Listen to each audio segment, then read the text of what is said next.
Today we're going to talk about logarithms. To introduce logarithms, we're going to recognize it as the inverse of an exponential equation. And if you think about an exponential equation, that means that our variable is now in the exponent. So we're going to look at the opposite of that and a way to rewrite it in a different form. So just an example, exponential, we have b to the x equals a. There's that exponent in or our variable in the exponent. We can rewrite this in logarithmic form, saying log base b of a equals x. And I put that right there. We say, in order to pronounce this, we say log base b of a equals x. These two things mean the exact same. They're just written in different forms. So we're going to take an exponential equation, and we're going to rewrite it in logarithmic form. So if we have 2 to the 5th equal to 32, to get used to this, it might be helpful to define what a, b, and x are. So our a value would be 32, our b value is that base, which is 2, and then x would be 5. Rewriting it in logarithmic form, we get log base 2 of 32 equals, log base 2 of 32 equal to 5.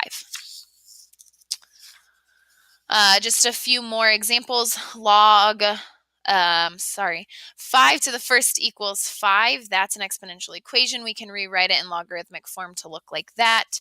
Here's a couple other that you can look at. That is a 0. 8 to the 0 equals 1. So log base 8 of 1 equals 0. We can have negative exponents as well. Your answer just is negative over here in logarithmic form.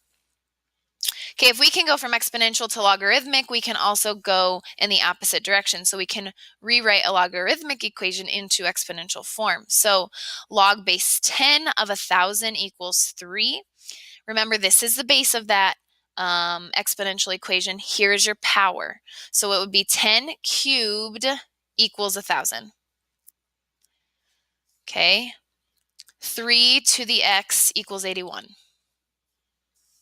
And I want you guys to rewrite log base 7 of 7 equal to 1 in exponential form.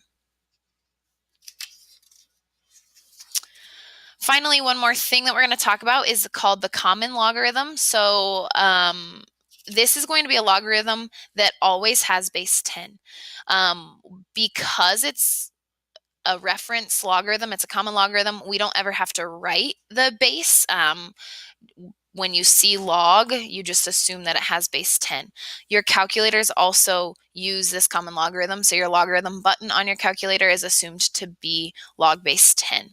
For an example, like you can write log of 100, and we know that that's log base 10 of 100. We just don't need to write that 10. So these two things mean the same thing. You would type this into your calculator, and you would get 2.